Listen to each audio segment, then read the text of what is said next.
directo.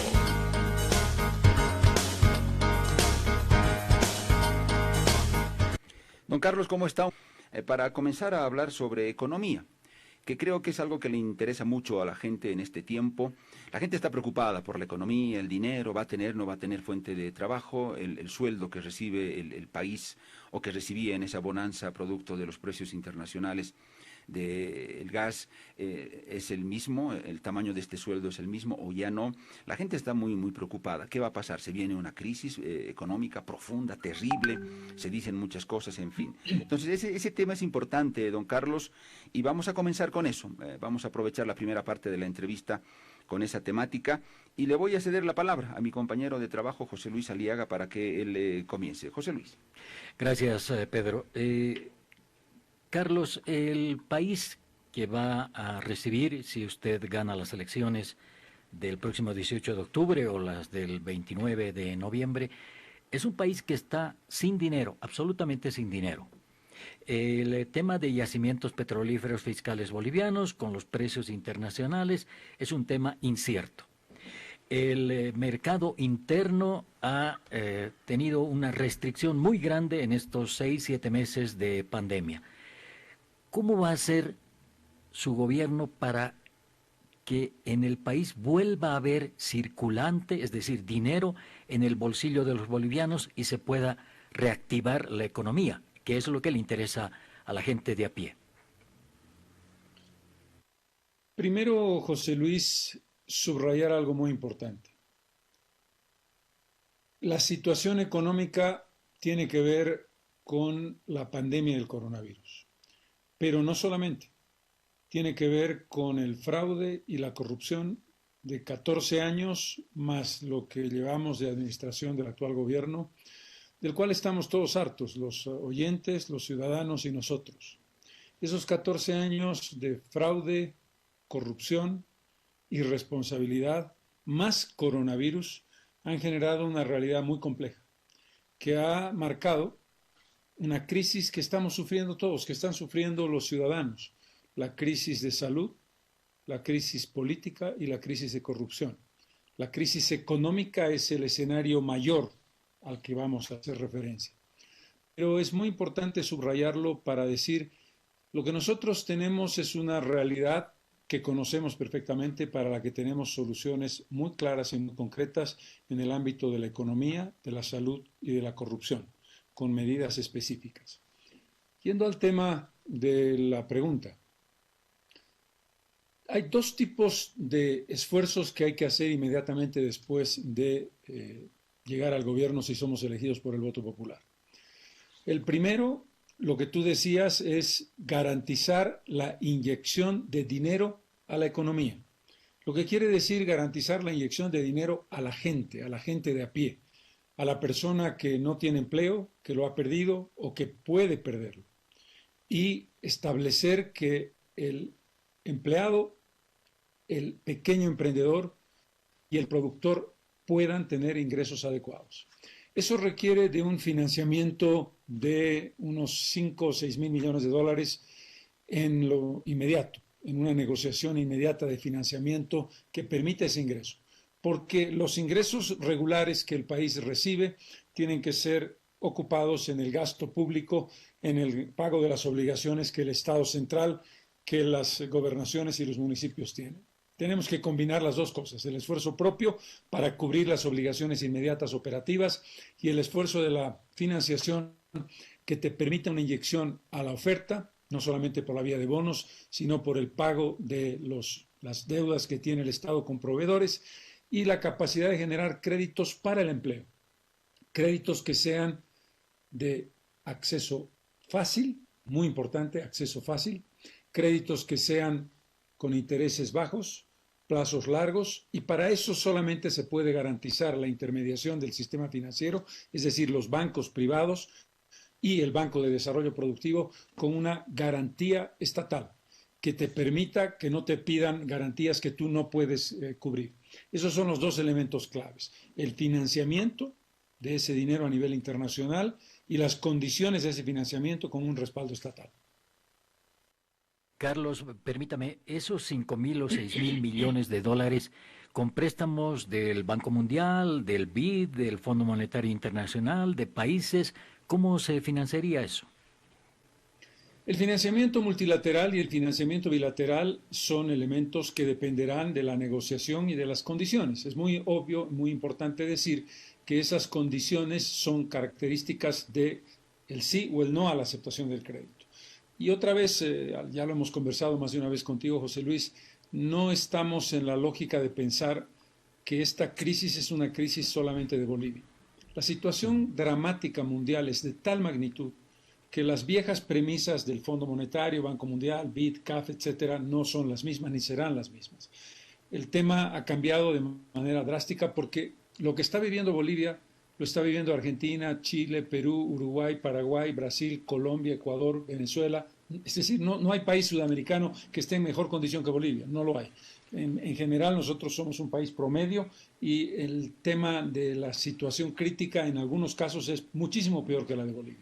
Por lo tanto, la comunidad internacional a nivel financiero no va a responder en la lógica neoliberal de, sabe, vamos a un ajuste estructural, ajustes el cinturón, reduzca el déficit fiscal. Esa lógica no puede funcionar y no podemos aceptar si funciona.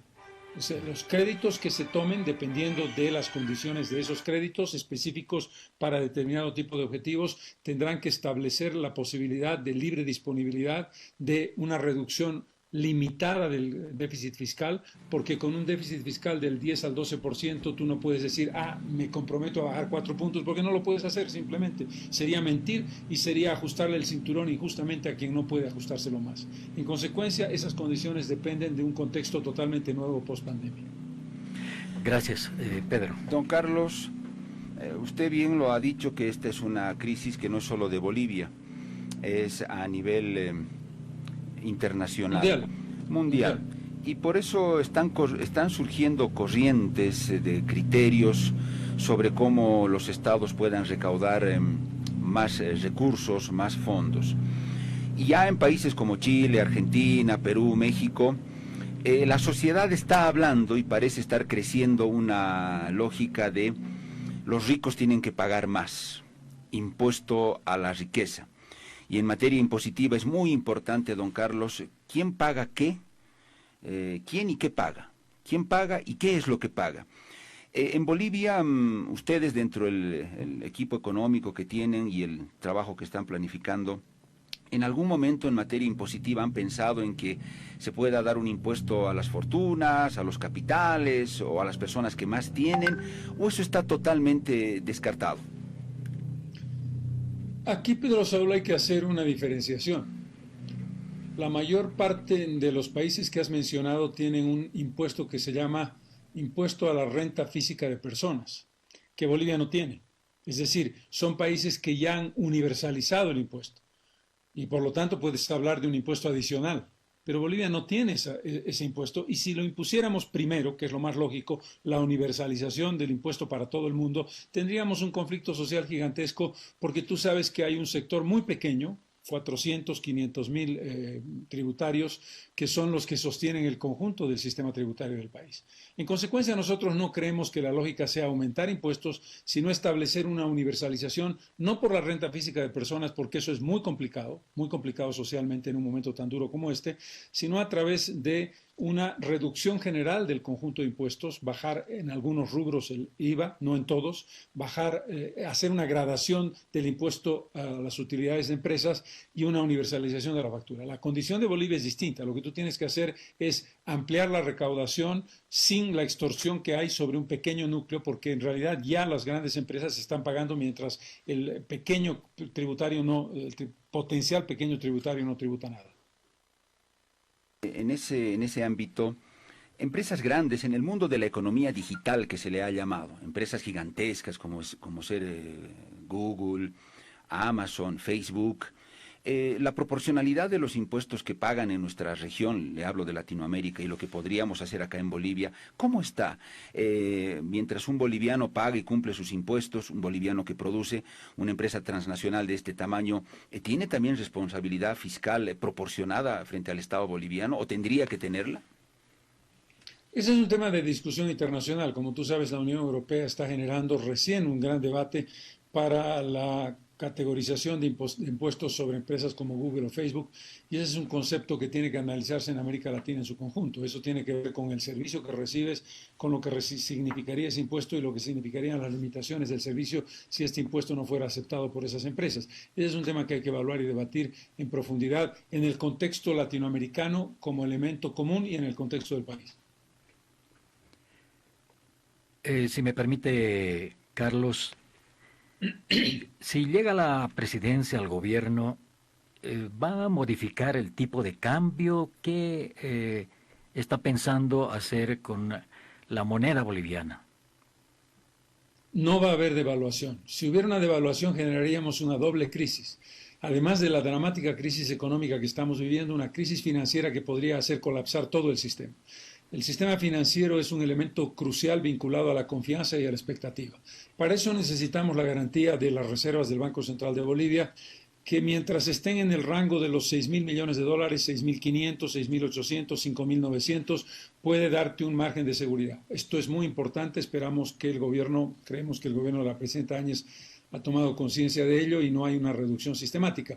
No ha hecho la brutalidad del MAS. El MAS tuvo la irresponsabilidad monumental de comerse 8.000 millones de dólares de reservas del Banco Central de Bolivia.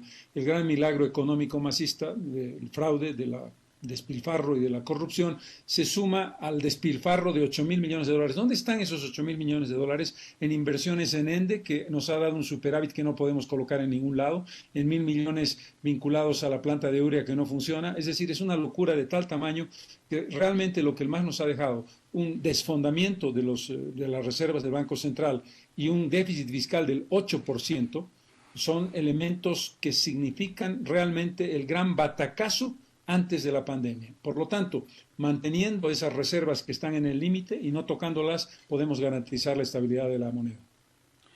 Pero, don Carlos, si no tocamos el tipo de cambio, ¿cómo logramos que no sigan bajando las reservas? No hay relación de causa y efecto entre una cosa y la otra. Lo que garantiza las reservas es que no se cambia el tipo, no se hace cambio del tipo de cambio de la moneda.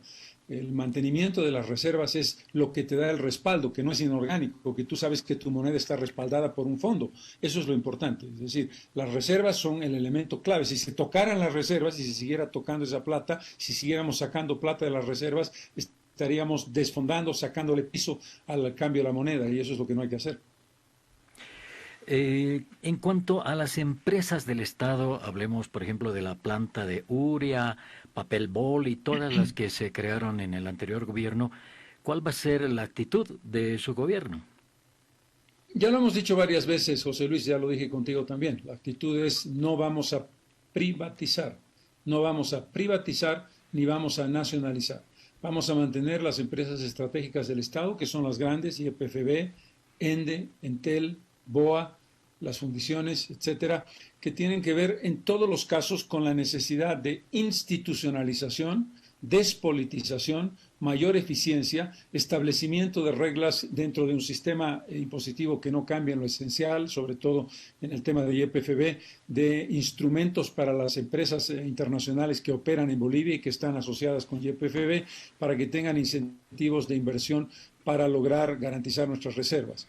Y desde el punto de vista del análisis general, por ejemplo, has mencionado la planta de urea, tenemos que hacer una auditoría jurídica, una auditoría técnica y una auditoría económica. No para eliminarlas, sino para establecer cuáles son las razones por las que están como están y qué debemos hacer para ponerlas en funcionamiento. Y luego tenemos el conjunto de las pequeñas empresas que deberán hacerse lo mismo, una auditoría técnica, jurídica y económica y una evaluación de lo que habrá que hacer con ellas. Hay un elemento clave que tiene que ver con un sentido de no entrar en competencia innecesaria, pero tampoco cerrarlas gratuitamente. Don Carlos, el modelo económico, que es muy importante, es el paraguas que define el mecanismo de funcionamiento de toda la economía. Algunos dicen que eso no se puede tocar, el modelo estatista, el Estado como el gran protagonista de nuestra economía, sustentado en esa famosa demanda interna con inyección de plata, de inversión pública que hace nuestro Estado. Y en este momento de crisis que está generando y va a generar la pandemia, don Carlos, mi pregunta es: Evidentemente, no es necesario, no hay que tocar el modelo tal cual está, o hay que darle otro perfil acorde a lo que también va a exigir la crisis. ¿Qué va a hacer usted? Nada que se parezca a lo que ha hecho el movimiento socialismo.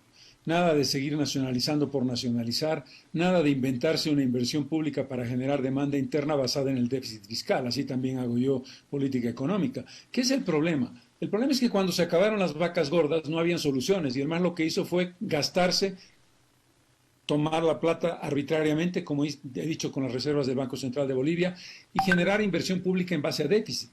¿De dónde salió esa inversión pública para la demanda interna? Con un déficit fiscal del 8% que alguien tiene que pagar. ¿Quién lo paga? Lo estamos pagando nosotros ahora, todos los bolivianos. Este es el elemento. ¿Qué es lo que hay que hacer? Establecer un equilibrio entre la inversión pública y la inversión privada. ¿Dónde está el cambio fundamental? No hay más nada que nacionalizar, ni tenemos que entrar al debate absurdo de privatizaciones. Pero lo que sí tenemos que hacer es una responsabilidad en algo fundamental. La riqueza se genera a partir de lo que el Estado hace, pero sobre todo a partir del incentivo a la inversión privada nacional y a la inversión privada internacional. ¿Para qué? Para generar un equilibrio entre inversión pública e inversión privada. No puede ser que la inversión pública sea el 90% y el 10% de la inversión privada. Eso no ocurre en ningún país equilibrado del mundo dentro de un sistema de globalización. Por lo tanto, ¿la inversión pública debe continuar? Sí, por supuesto que sí. ¿Tenemos que hacer eficientes las empresas del Estado? Sí. ¿Qué cambia fundamentalmente?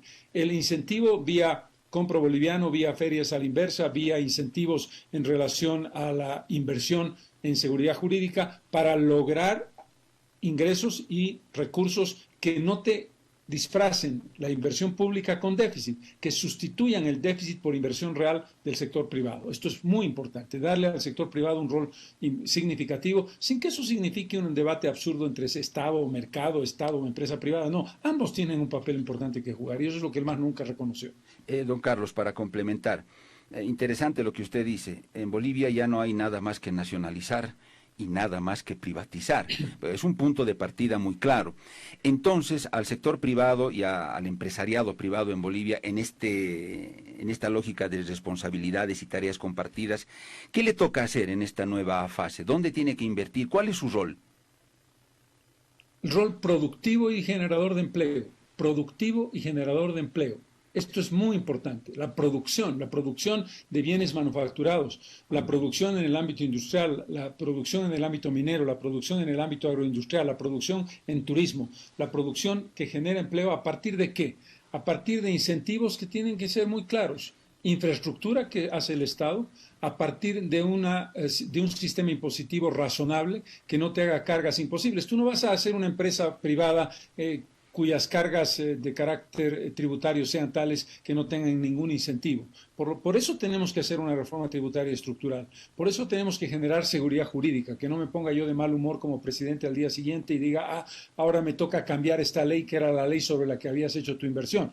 Este es un elemento clave, que el Estado se beneficie con los impuestos, que sean justos, que genere espacios de incentivo en ese contexto. Carlos, hay un segmento de la población muy grande que está por debajo de la línea de la pobreza, otro por debajo de la extrema pobreza en el país. ¿Qué hará si llega al gobierno para sacar a la gente de la pobreza y de la extrema pobreza? Primero, José Luis, que no nos debemos a engaño. El país ha incrementado sus niveles de pobreza en este último año.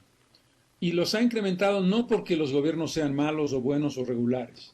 Los ha incrementado porque la economía se ha congelado, se ha detenido. Hemos tenido pérdidas significativas de la herencia masista del despilfarro de los últimos 8 años y de lo que ha significado el coronavirus.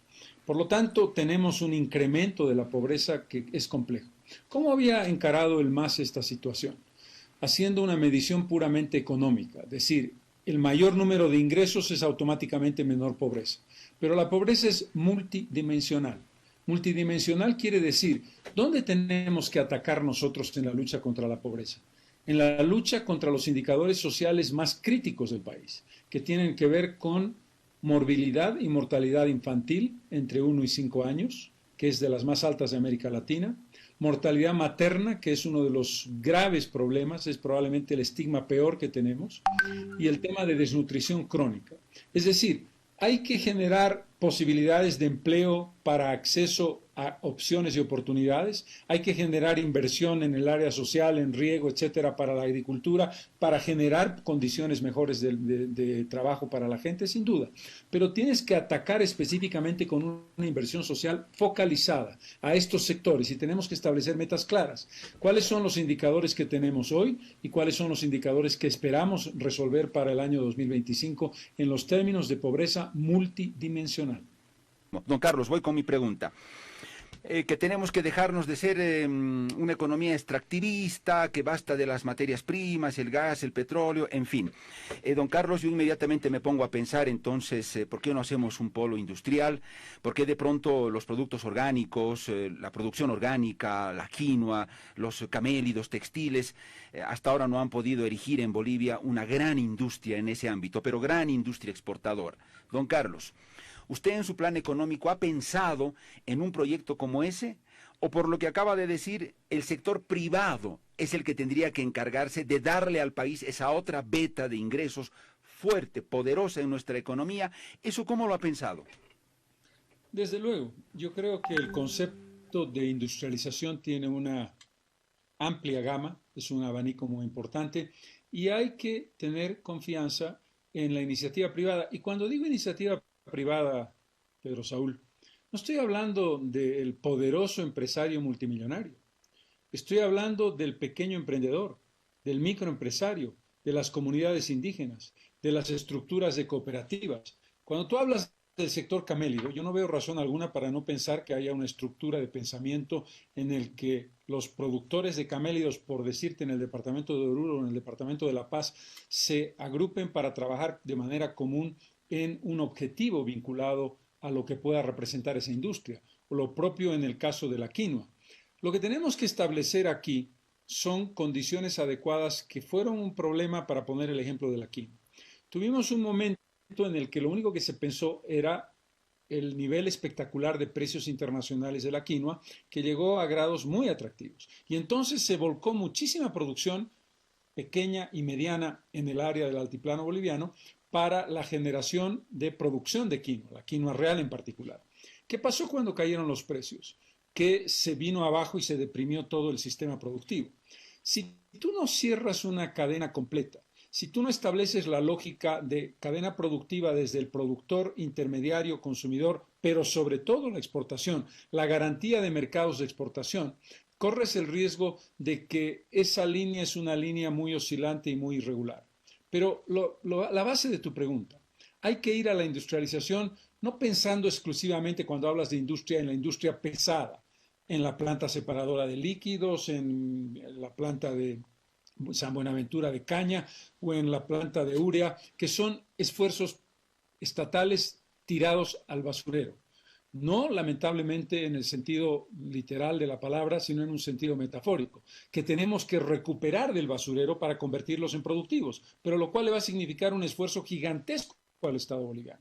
Pero lo que nosotros creemos que hay que hacer es ese incentivo, porque coincido contigo, si tenemos que hablar de turismo, de agroproducción, de agroecología, para decirlo mejor, de camélidos, de quinoa, tenemos que pensar en ese tipo de productor privado.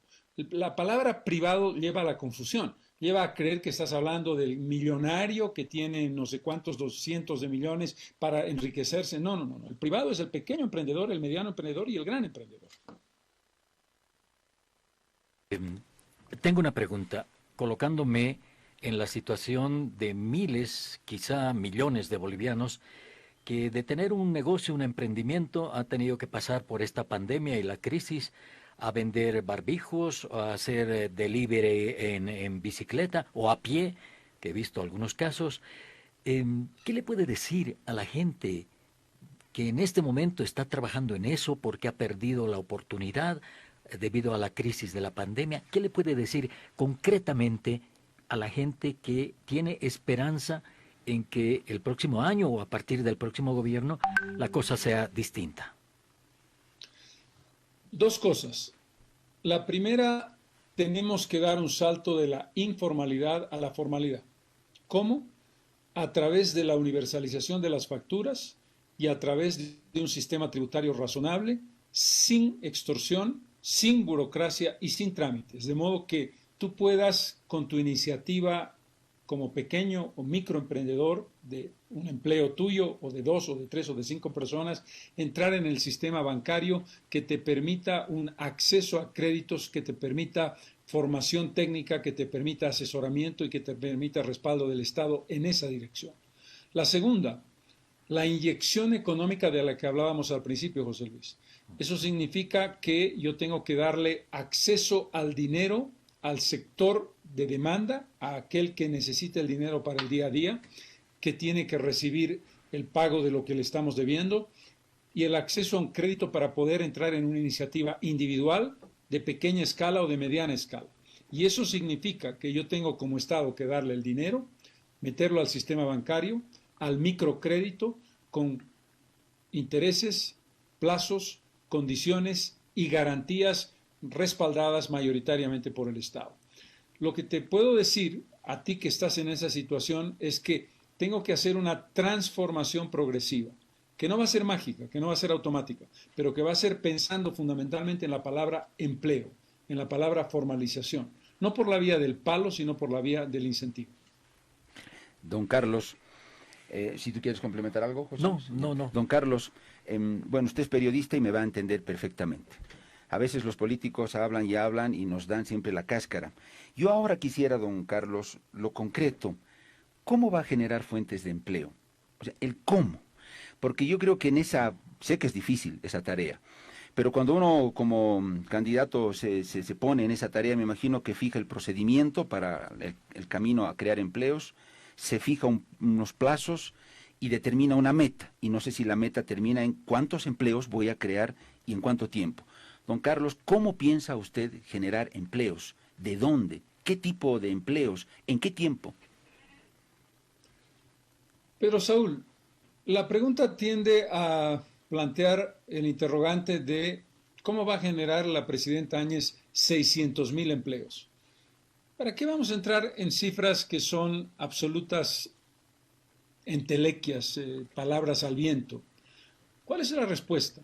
La respuesta es, el Estado es el primer empleador del país, por la vía de la administración y por la vía de la producción. En la vía de la administración hay que establecer una lógica de incentivo al empleo nuevo que tiene que ver con las personas que terminan su tarea de empleado público por razones de jubilación, por el nivel del mérito, por el nivel de las condiciones y capacidades y no por el carnet de partido. Y establecer claramente una evaluación de aquellos contratos que son parciales o que son parte de lo que ha sido la construcción de un tipo de militancia partidaria masista que ha asumido esos cargos porque son militantes del MAS y nada más. El segundo elemento tiene que ver con el sistema productivo del propio Estado. Tenemos que hacer una evaluación de lo que representan los contratos de alto, mediano y pequeño nivel de las empresas estatales para definir su lógica y para definir su sentido de responsabilidad, haciendo una tarea de decir, si tú estás donde debes estar no hay ningún problema, si tú estás donde no debes estar hay un problema. Pero lo fundamental, cuando tú pones plata a la economía, cuando tú metes 6,000 millones de dólares, no estás haciendo una abstracción, no estás diciendo eso es una manera de decir, no. 6,000 millones de dólares a la economía significa generación de empleo en el área productiva. Si tú orientas eso en el sector privado, y cuando digo sector privado digo microempresario, pequeño empresario, mediano empresario, estás diciendo yo te voy a dar un crédito, ¿para qué? Para que mantengas los empleos que tienes, para que salves los empleos o para que crees nuevos empleos. ¿Dónde está el incentivo fundamental? En la generación de empleo digno y productivo en el sector privado. Y vuelvo sobre el tema del sector privado. No estoy hablando de la gran empresa exclusivamente. Por lo tanto, la lógica está, la plata es la que te genera el empleo. El incentivo económico es el que te genera el empleo, no el crear empresas estatales para contratar gente en la lógica de la hiperburocratización, que lo único que hace es cargarte gasto, pero no genera producción. Y algo muy importante, Pedro Saúl, productividad. Si el país no entiende que somos una de las naciones con menor productividad en relación al trabajador y el resultado de su trabajo con relación a Perú, con Chile o con Ecuador, no nos damos cuenta de algo clave. Tenemos que incentivar e incrementar la productividad con un incentivo a la productividad, no como un bono automático, sino como un premio a la productividad en el aumento salarial. Voy a cambiar de tema para hablar un poco de medio ambiente, Carlos. ¿Va usted a derogar o abrogar, por ejemplo, la ley 441 del 2015, que se refiere a desmontes y chaqueos, los decretos supremos que se refieren a transgénicos para el maíz y el trigo? ¿Va a derogar, va a abrogar esos decretos? Son dos cosas totalmente distintas. Sí. Hay un tipo de decretos incendiarios y hay un tipo de decretos vinculados a la biotecnología. Y hay unas leyes. Vamos a empezar por lo incendiario. En lo incendiario, en lo que hace a los decretos que tienen que ver con dotaciones gratuitas y arbitrarias en áreas forestales, van a ser derogados sin ninguna duda. Porque además es una decisión del Poder Ejecutivo. En lo que hace a la ley, me permito hacer una reflexión de carácter político, José Luis. ¿Por qué queremos ganar en primera vuelta? ¿Por qué necesitamos ese triunfo? Porque necesitamos una mayoría parlamentaria. No la mayoría de 2/3 que es atrabiliaria y que hace lo que le da la gana, porque ahí ya decides todo hasta el cambio de la Constitución. No, una mayoría que te permita aplicar tu programa. Para poder abrogar una ley, tienes que tener mayoría que te permita que esa ley sea abrogada. Por lo tanto, ojalá que pudiéramos concentrar el voto de manera inteligente, de manera sabia, de parte del electorado. Si no, construir una mayoría parlamentaria. Vamos a negociar, si no tenemos mayoría parlamentaria, para que esas leyes incendiarias sean abrogadas. Con relación al tema de transgénicos, hay cosas distintas. Una cosa es la soya, otra la caña, otra el algodón, otra el maíz y otra el trigo. En el caso del maíz hay que preservar la riqueza genética originaria de Bolivia. No es lo mismo que la caña, no es lo mismo que la soya. En el caso del trigo, no hay ningún país que utilice trigo transgénico, no veo por qué Bolivia tendría que hacer. Y algo muy importante, nosotros no estamos en contra de la biotecnología, como en el caso de la soya, por ejemplo, pero creemos que tiene que seguir los pasos adecuados. No se puede aprobar por la vía de un decreto nada vinculado a los a la biotecnología y a los transgénicos. La Constitución es muy clara y dice que tiene que hacerse a través de una ley. Vamos a discutir esa ley, establecer las diferenciaciones categóricas de cada caso y establecer los tiempos y análisis científicos que te definan una posición u otra. Aquí no se trata de establecer un genérico sobre el transgénico, porque no es igual una cosa que la otra, como acabo de explicar. Don Carlos, creo que esta va a ser la última pregunta por el tiempo. Sí, tenemos 3 minutos. A ver, ojalá. Tenemos 3 minutos. Don Carlos, yo en lo particular creo que va a ser mi última pregunta. Por ahí José Luis alcanza una más. Quiero relacionar lo que usted ha dicho, don Carlos, porque me parece importante en la precisión. Creación de empleos, está bien. Usted, me parece que por primera vez yo he escuchado algo concreto, muy preciso de usted respecto al tema empleos. Me parece bien. Pero usted habló de productividad, empleos, sector productivo. Y vuelvo a lo de antes, don Carlos. Productividad, cambiar la matriz, dejemos el tema de materia prima, extractivismo y todo lo demás y vamos a otra cosa. Y en eso yo le decía, el Estado, el que usted administraría, tiene más o menos ya la estrategia de en ese cambio de matriz productiva. Si hablamos de productividad, de lo que usted está diciendo, donde puede haber una beta para la generación de empleos, esa productividad con interés del Estado, con impulso o no sé si intervención del Estado, ¿dónde va a estar don Carlos? ¿Va a ser la manufactura? ¿Van a ser los textiles a partir de los camélidos? ¿Va a ser la industrialización de la quinoa, nuestros granos de oro? ¿El Estado se va a meter de lleno en eso o no? Pero ¿cuál es el punto concreto que en el horizonte usted mira y al que quiere llegar? Pedro Saúl, dos cosas distintas. Primero, el concepto lo dijimos ya con claridad en la respuesta anterior.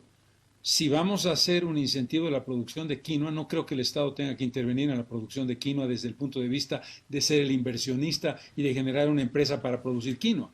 Es obvio que el Estado tiene que generar las condiciones de facilidad de exportación, las condiciones de contribuir a la apertura de mercados, las condiciones de ayudar a tecnología, pero son iniciativas privadas de pequeños productores, comunidades indígenas, cooperativas, etc. Ahí no creo que haya discusión. La palabra productividad no tiene que ver con producción, tiene que ver con ¿Cuánto es el resultado de lo que tú haces en tu trabajo en una determinada empresa productiva en función de la comparación con un país vecino? ¿Cuánta quinoa produce el productor boliviano por hectárea versus cuánta quinoa produce el productor peruano por hectárea? Tu productividad está vinculada a eso. La productividad de tu trabajo es lo que estamos discutiendo. Es decir, el concepto de nosotros tenemos 1,000 trabajadores para producir tantas toneladas de un determinado material, mientras que esas mismas toneladas en otro país lo producen 200 trabajadores. ¿Qué quiere decir? Que nuestros trabajadores no están generando el rendimiento productivo adecuado. Ese es el tema básico. Y por lo tanto, la exigencia de productividad significa el aumento salarial. Los incentivos de esa naturaleza tienen que ir de la mano de una productividad real, no de una productividad del bono de productividad que es automático, es una conquista adquirida y por lo tanto no se puede eliminar. Y ahí no voy a discutirlo, lo que está ahí está ahí. No estoy diciendo que se elimine ese bono, pero cuando se plantea un aumento salarial, hay que plantearlo en función de decir, ok, hemos mejorado, además de las condiciones de la OIT que dice claramente que hay que mejorar el salario en función de la inflación, pero hay un elemento de incentivo. Si esta empresa tiene una productividad del 10% mayor que el año pasado, este es el tema de la discusión. Ahí entraba en la diferencia entre producción y productividad. Pero, perdón, José Luis, el rubro, don Carlos, no me queda claro. Argentina tiene la carne. Perú nos ganó con los camélidos y los textiles y la quinoa y también nos está ganando. ¿Nosotros a qué apuntamos? A eso me refiero. Es que la pregunta estaba planteada con la palabra productividad. ¿A qué apuntamos? Apuntamos a la diversificación. Tenemos un problema, Pedro Saúl. Tenemos primero que salir de la crisis dramática de congelamiento de la economía. Por lo tanto, ese proceso de diversificación, que es el objetivo de producción del periodo 2020-2025, primero tiene que resolver los problemas inmediatos de desempleo, los problemas inmediatos de reducción de exportaciones tradicionales y por lo tanto el proceso no va a ser tan rápido como lo pensamos antes del coronavirus. Pero obviamente la respuesta es clara: turismo, agroecología, producción en las zonas del altiplano y los valles, producción agroindustrial que tiene posibilidades potenciales distintas, generación de riego en los sectores productivos, exportación de energía eléctrica, de redistribución de la idea, replanteamiento de la idea de producción de litio. El Estado boliviano tiene que ser un socio productor, no tiene que ser un socio vendedor, un vendedor de materia prima. Es decir, es un escenario muy amplio, pero lo más importante, nuevo, tiene que ver con turismo, tiene que ver con economía naranja, tiene que ver con culturas y gastronomía asociadas al turismo, tiene que ver con agroproducción ecológica y tiene que ver con desarrollo en el sector del altiplano de ganadería camélida y de producción de quinoa y de de productos como la papa para conseguir mercados orgánicos para productos orgánicos que le dan un valor agregado y un valor objetivo desde el punto de vista económico. Hemos cumplido el pacto de caballeros, Pedro, un poquito más de 15 minutos. Muy bien. No hay problema. Don Carlos, no sé si en la despedida mi compañero José Luis quiere cerrar con algo. Yo me despido, don Carlos, ha sido un gusto. José Luis, tienes el cierre. No, solamente quedar en encontrarnos otra vez, Carlos, para seguir hablando de estos temas que interesan a la gente y llegar a la gente con lo que tiene Comunidad Ciudadana y su candidatura. Muchísimas gracias a los dos y yo creo que esta es una oportunidad muy evidente para mostrar que independientemente de las opiniones que se puedan tener, sabemos dónde están los problemas, tenemos respuestas claras y concretas macro y microeconómicas y estamos pensando en quien nos escucha. No estamos pensando en las grandes cifras. Cuando hablas de 6,000 millones de dólares, no estás hablando de un tema específicamente macroeconómico. Estás pensando a quién va a beneficiar eso, qué significa en términos de empleo, qué significa en términos de oportunidad. La oportunidad de luchar contra la pobreza, contra el desempleo y contra la informalidad. Muchísimas gracias por esta ocasión y siempre dispuesto a conversar cuando ustedes quieran. Gracias a Carlos Mesa, el candidato a la presidencia de Comunidad Ciudadana. Hemos conversado con él, José Luis, y tu audiencia te espera esta tarde. Y muchas gracias también a la audiencia de La Mañana en Directo. No, pues fue un gusto, como siempre, José Luis. Hacemos una pausita y volvemos.